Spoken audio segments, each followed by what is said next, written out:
ఆంధ్రప్రదేశ్లో ఆ IAS officer మొదటి నుంచి జగన్మోహన్ రెడ్డిని తప్పుదోవ పట్టించేందుకు ప్రయత్నం చేస్తున్నాడా? ఇప్పుడు కూడా అదే ఐఏఎస్ ఆఫీసర్ జగన్మోహన్ రెడ్డి కోసం ఆంధ్రప్రదేశ్లోని పలు కాలేజీలు పలు స్కూళ్ళలో ప్రచారానికి తెరలేపారా అంటే అవుననే సమాధానం ఇస్తున్నారు కొంతమంది రాజకీయ విశ్లేషకులు. ఇక ఇదే అంశానికి సంబంధించి మనతో మాట్లాడేందుకు ప్రముఖ రాజకీయ విశ్లేషకులు, ప్రముఖ సీనియర్ జర్నలిస్ట్ సిఎస్ రావు గారు మనతో ఉన్నారు. సార్తో మాట్లాడదు. సార్ నమస్తే. సార్ నమస్తే. సార్, ఆంధ్రప్రదేశ్లో ఆ ఐఏఎస్ అధికారి మొదటి నుంచి కూడా జగన్మోహన్ రెడ్డిని తప్పుదోవ పట్టించేందుకు ప్రయత్నం చేస్తున్నాడని, ఇప్పుడు అదే ఐఏఎస్ ఆఫీసర్ ఎన్నికల నేపథ్యంలో జగన్మోహన్ రెడ్డికి మద్దతు తెలిపేందుకు జగన్మోహన్ రెడ్డి కోసం పలు కాలేజీలు పలు పాఠశాలల్లో జగన్మోహన్ రెడ్డికి అనుకూలంగా ప్రచారం చేస్తున్నాడు అంటూ కూడా ఒక వార్త ఇప్పుడు సోషల్ మీడియాలో చక్కర్లు కొడుతూ ఉంది. అసలు ఇంతకీ ఆ ఐఏఎస్ ఆఫీసర్ ఎవరు? ఎందుకు ఆయన జగన్మోహన్ రెడ్డిని మొదటి నుంచి తప్పుదోవ పట్టించేందుకు ప్రయత్నం చేస్తున్నారు? ఇప్పుడు మళ్ళీ ఆయనకి ఎందుకు ప్రచారం చేస్తున్నారు అంటే ఏం చెప్తారు సార్? సో ఒకటి ఏంటంటే ఐఏఎస్ అధికారి ఇప్పుడు జీవనమరణ సమస్య ఆయనకి. జగన్మోహన్ రెడ్డి సీఎం కాకపోతే ఆయన పరిస్థితి, ఆయన పార్టీ పరిస్థితి ఎలా ఉంటుందో, అలాగే జగన్మోహన్ రెడ్డి సీఎం కాకపోతే ఐఏఎస్గా ఈయన కెరీర్ కూడా అలానే ఉండేటువంటి అవకాశం ఉంది. అందుకే జగన్మోహన్ రెడ్డి 100% గెలవాలి అనే కోరుకున్నటువంటి వాళ్ళలో ఐఏఎస్ ఆఫీసర్ ఫస్ట్ ఉంటారు. అందుకే ఆయన ప్రచారం చేస్తున్నారా? అందుకే ఆయన ప్రచారం ఏదో ఒక రకంగా చెయ్యాలి అనేటువంటి యాంగిల్లో ఆయనకు ఉండేటువంటి ఆలోచన ఆయనకు ఉంటుంది కదా. ఐఏఎస్ కాబట్టి ఆయనకి చాలా మేధావితో కూడినటువంటి వ్యవహారం కదా, మేధా సంపత్తితో కూడినటువంటి వ్యవహారం కదా. సో కాబట్టి ఆయన ఏం చేశారు, స్కూలు కాలేజీల్లో ఏ విధంగా ప్రచారం చేయాలి అనే దాని మీద ఆయన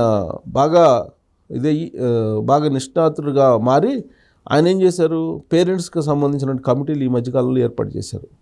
వాళ్ళతోటి డైరెక్ట్ ఇంటరాక్ట్ అయ్యి జగన్మోహన్ రెడ్డి గత 5 సంవత్సరాలుగా విద్యా వ్యవస్థలో ఎన్ని మార్పులు తీసుకొచ్చారు, ఏమేం చేశారు అనే దాని మీద ఈయనే డైరెక్ట్గా ఇంటరాక్ట్ అయ్యి వాళ్ళలో చైతన్యం తీసుకొచ్చేటువంటి ప్రయత్నం చేయడానికి సిద్ధమయ్యారని చెప్పి తెలుస్తుంది. సచివాలయ వర్గాల్లో జరుగుతున్నటువంటి చర్చ ఇప్పుడు. దీంతోపాటు దాదాపుగా ఎవరు ఊహించినటువంటి అంశం ఏంటంటే, ఇప్పుడు స్కూల్లో కానీ కాలేజీల్లో కానీ బైజూస్కి సంబంధించినటువంటి ఇచ్చారు కదా, ట్యాబ్స్ ఇచ్చారు కదా.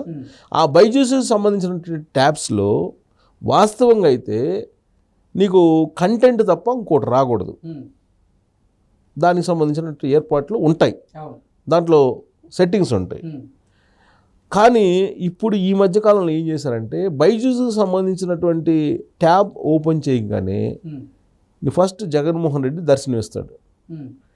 ఆ దర్శనం ఇచ్చిన తర్వాత ఆయన నవరత్నాలు దర్శనం ఇస్తాయి. ఆ తర్వాత జగన్మోహన్ రెడ్డికి ఓటు వేయాలి, మనం విద్యా వ్యవస్థను మార్చుకోవాలి అనే నినాదంతో దాంట్లో డిస్ప్లే అవుద్ది యాడ్. ఓకే, యాడ్లు వస్తున్నాయి. యాడ్లు అంత ఏర్పాట్లు చేశారు. బైజూస్కి సంబంధించిన ట్యాబ్స్ స్కూల్ పిల్లలకి కాలేజీ పిల్లలకి ఇచ్చి దాంట్లో కంటెంట్ ఉంటుంది, బైజూస్కి సంబంధించిన కంటెంట్ ఉంటుంది. ఆ కంటెంట్ తప్ప నీకు వేరే రాకుండా సెట్టింగ్స్ చేశారు. కానీ దాంట్లో ఇప్పుడు బ్లూ ఫిల్మ్ కూడా వచ్చే పరిస్థితి తీసుకొచ్చారని చెప్పి ఇప్పుడు దాంట్లో చూసేవాళ్ళు అంటున్నారు. ఎందుకు ఈ యాడ్స్ రావాలంటే కనుక కంపల్సరీ దాన్ని సెట్టింగ్స్ మార్చాలి. ఆ సెట్టింగ్స్ మార్చేశారు. ఆ సెట్టింగ్స్ మార్చేటప్పటికి నీకు యూట్యూబ్లో ఏమైతే వస్తున్నాయో అన్నీ వస్తున్నాయి. యూట్యూబ్లో కావాలంటే బ్లూ ఫిల్మ్ కూడా ప్లే చేసుకోవచ్చు కదా. సో బ్లూ ఫిల్మ్ కూడా ప్లే చేసుకునే అందరూ అని కాదు, కొంతమంది యంగ్స్టర్స్ కదా. సో అలాంటి పరిస్థితి కూడా ఉంది అని చెప్పి ఇప్పుడు ఏపీలో జరుగుతున్నటువంటి చర్చ, ప్లస్ యంగ్స్టర్స్లో జరుగుతున్నటువంటి చర్చ. అంటే నీ యాడ్ని చూపించుకోవడానికి, నీ పార్టీ ప్రచారాన్ని చూపించుకోవడానికి, నీ విద్యా సంస్కరణలు ఏదో చేశారని చెప్పి చెప్పుకుంటున్నటువంటి అంశాలని చూపించడానికి బైజూస్ కంటెంట్లో నీ యాడ్ వేసేది ఏంటి? బైజూస్ నీ కంటెంట్ కావాలంటే నువ్వు ఒక స్టూడెంట్ నువ్వు క్లిక్ చేస్తే ఇమీడియట్గా సబ్జెక్ట్ రావాలి, సబ్జెక్ట్ బదులు యాడ్ వస్తుంది. అది కూడా ఎట్ట పెట్టారు, స్కిప్ యాడ్ కాకుండా మొత్తం కంపల్సరీ చూసేటట్టు పెట్టారు సెట్టింగ్స్. అంటే నాకు చెప్పిన వాళ్ళు నేను డైరెక్ట్గా చూడలేదు, కానీ నాకు చెప్పిన వాళ్ళు చెప్తున్నారు డైరెక్ట్గా నీకు స్కిప్ కూడా కొట్టడానికి లేకుండా మొత్తం యాడ్ చూడాల్సిందేనంట, అడ్వర్టైజ్మెంట్స్. ఆ మొత్తం అడ్వర్టైజ్మెంట్ చూసిన తర్వాతనే నీ కంటెంట్లోకి వెళ్ళాలి. ఓకే, అలాంటి సెట్టింగ్స్ చేశారు. అసలు ఆ సెట్టింగ్స్ అనేది కంప్లీట్ మార్చేశారని చెప్పి చెబుతున్నారు. దీని వెనక ఈ ఐఏఎస్ అధికారి మేధావితనం ఉందని చెప్పి చెప్పుకుంటున్నారు.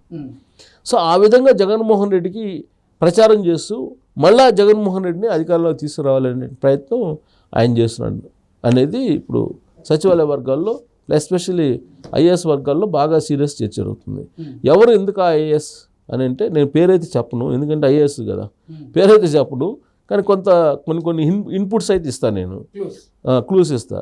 జగన్మోహన్ రెడ్డి అధికారంలో రాగానే, ముఖ్యమంత్రిగా రాగానే ఆయన కోటరీలో ఒక కీలకమైనటువంటి ఐఏఎస్గా మారాడు. ఆయన నార్త్ ఇండియాకి సంబంధించినటువంటి ఐఏఎస్, అంటే నార్త్ ఇండియాకి సంబంధించినటువంటి ఆఫీసరు.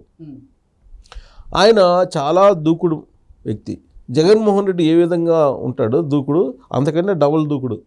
ఆయన ఐఏఎస్గా బాధ్యతలు స్వీకరించినట్టు తొలి రోజుల్లో ఆయన ఒక పొలిటికల్ లీడర్ను కూడా అరెస్ట్ చేయించాడు. ఆయన తొలి రోజుల్లో ఆయన ఐఏఎస్ ఆఫీసర్గా ఉన్నప్పుడు విజయవాడ, గుంటూరు, వైజాగ్ ఇలాంటి ప్రాంతాల్లో పనిచేశాడు ఆయన. ఆ తర్వాత జగన్మోహన్ రెడ్డి సీఎం అయిన తర్వాత ఆయనకు ఉన్నటువంటి విశిష్టాధికారాలు అని చెప్తూ చీఫ్ సెక్రటరీనే మార్చేసే పరిస్థితికి వచ్చాడు. ఓకే, చీఫ్ సెక్రటరీని మార్చారు కదా. ఆ రోజు చీఫ్ సెక్రటరీ ఎవరున్నారు? జగన్మోహన్ రెడ్డి చేత ప్రమాణ స్వీకారం చేయించింది ఆయన్ని మార్పించేశాడు. ఆ తర్వాత వివాదాస్పదం అయిపోయి ఢిల్లీకి పంపించారు ఆయన్ని. ఢిల్లీ పంపిస్తే మళ్ళీ ఢిల్లీ నుంచి మళ్ళీ దిగుమతి అయ్యాడు. మళ్ళీ దిగుమతి అయిన తర్వాత ఇప్పుడు చేస్తున్న పని ఏంటంటే ఇది. సో ఇది ఎందుకు చేస్తున్నారు అని అంటే ఇలాంటి వాళ్ళు ఇచ్చే సూచనలే జగన్మోహన్ రెడ్డికి. ఎందుకు? వాళ్ళ యొక్క ప్రాముఖ్యత పెరగడానికి రాజ్యాంగానికి విరుద్ధంగా, నిబంధనలకు విరుద్ధంగా కూడా, కోడ్ ఆఫ్ కండక్ట్కి విరుద్ధంగా కూడా కొన్ని సూచనలు, సలహాలు ఇచ్చినందువల్లనే జగన్మోహన్ రెడ్డి ఆడుదాం ఆంధ్ర కార్యక్రమం డిజైన్ చేసింది ఈయనే అంటారు. ఓకే, ప్రభుత్వం యొక్క సొమ్ముతోటి పార్టీ యొక్క ప్రచారం ఏ విధంగా చేసుకోవాలి అనేది నేర్పించినటువంటి విద్య ఈయనే చెప్పాడు అని. సిద్ధం సభలకు సంబంధించి ఎలా ప్రచారం చేసుకోవాలి, హోర్డింగ్స్ ఎలా పెట్టాలి, ఇవన్నీ కూడా ఒక ఆఫీసర్గా కాకుండా వైఎస్ఆర్ కాంగ్రెస్ పార్టీకి సంబంధించినటువంటి ఒక కోటరీల మెంబర్గా ఆయన చేస్తున్నారు అనేది ఆయన మీద ఉన్నటువంటి ఆరోపణలు. ఇప్పుడు తాజాగా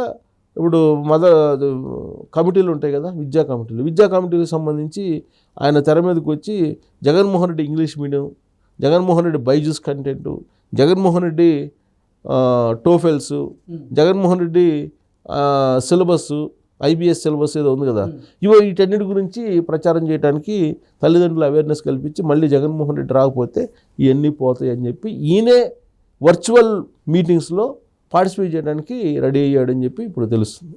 ఓకే, అంటే వర్చువల్ మీటింగ్ అంటే ప్రతి స్కూల్లో కూడా ఇప్పుడు స్క్రీన్స్ ఉన్నాయి. ఈయన ఇక్కడ అమరావతిలో కూర్చొని ఆయన చెప్తుంటే ఈ పేరెంట్స్ కమిటీ లేదంటే వీళ్ళు విద్యా కమిటీలు ఉంటాయి కదా, ఆ కమిటీలకి అవేర్నెస్ కల్పించి ఆ స్క్రీన్స్ మీద ఈయన ప్రచారం చేస్తున్నాడు అనేది ఇప్పుడు ఒక పెద్ద హాట్ టాపిక్గా మారింది ఉద్యోగ వర్గాల్లో. మరి IAS అధికారి ఎవరు ఏంటి అనేది బహుశా నేను చాలా చెప్పున్నాను, అర్థమైపోయి ఉంటుంది అనుకుంటున్నాను నేను.